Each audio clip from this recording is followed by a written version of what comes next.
ভাবে কেউ কারণ দুঃখের দুঃখী ভাবে, কেউ কারণ দুঃখের দুঃখী আল্লাহ বলো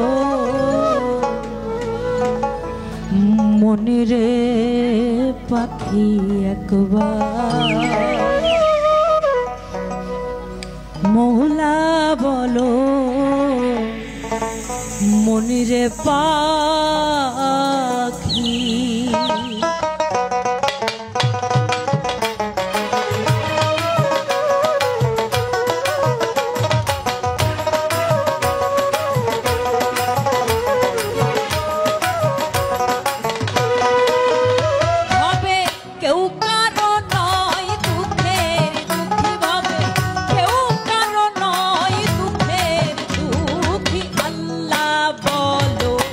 মনিরে পাখি একবার মৌলা বলো মনিরে পাখি।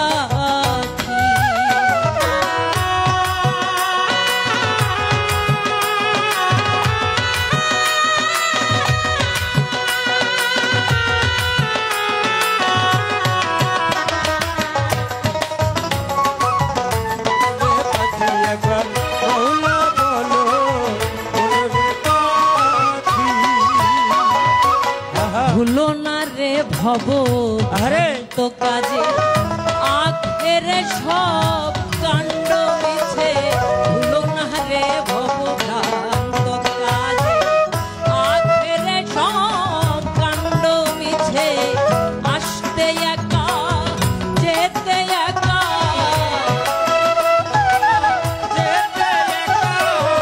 আসতে একা যেতে একা এ ভব পীড়িতের ফল আছে কি আল্লাহ বলো মনিরে পাখি একবার মহলা বলো মনিরে পাখি।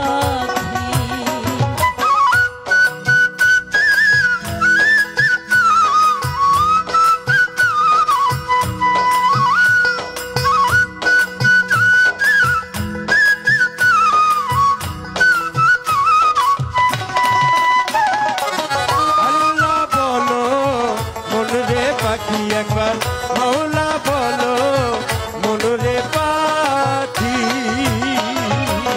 হাওয়া বন্ধ হলে সুবাদ কিছু ঘরের বাহির করবেন সবাই, এতই আপন প্রিয়জন স্ত্রী পুত্র যেই হোক না কেন যখন এই হাওয়াটা চলে যাবে,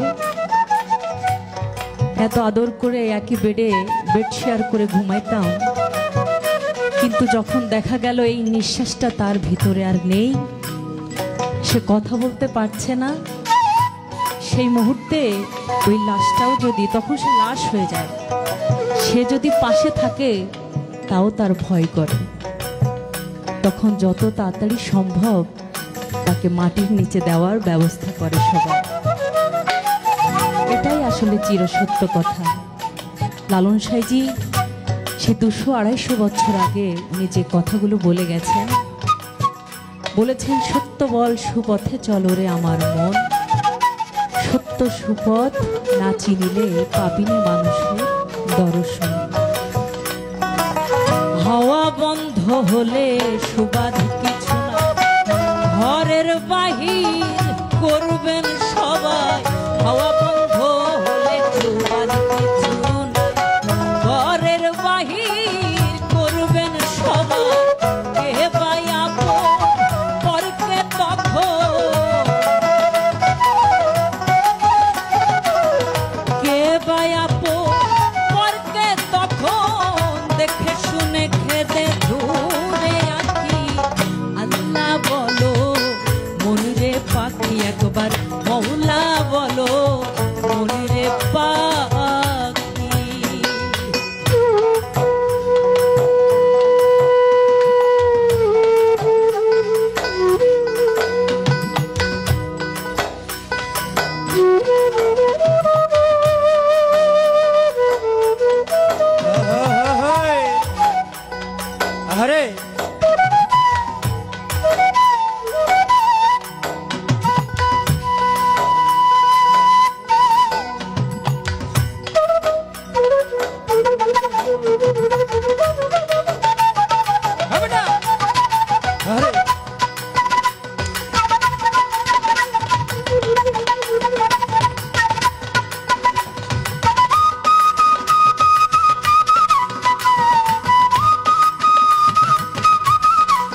কিনারে যখন লয়ে যায়, কাঁদিয়ে সবাই প্রান্তে চায়। যখন ওই কবরস্থানে রেখে আসে, যখন লাশটা নিয়ে যাওয়া হয়, তখন ওই লাশটা ভাবে যে হয়তোবা তারাও আমার সাথে গিয়ে থাকবে। কিন্তু পরক্ষণে দেখা যায় আবার আত্মীয় স্বজন, মা বাবা যেই হোক না কেন, মনে হয় যে তার সাথে যেন আমিও চলে যাই। পরক্ষণে দেখা যায় কেউ কারোর সাথে যায় না, যার যাওয়ার সে একাই যায়। তা লালন সাইজি বলছেন, গোরের কিনারে যখন লয়ে যায়, কাঁদিয়ে সবাই প্রান্তে চায়। গোরের কিনারে যখন লয়ে যায়, কাঁদিয়ে সবাই প্রান্তে চায়। ফকির লালন বলে কারো গোরে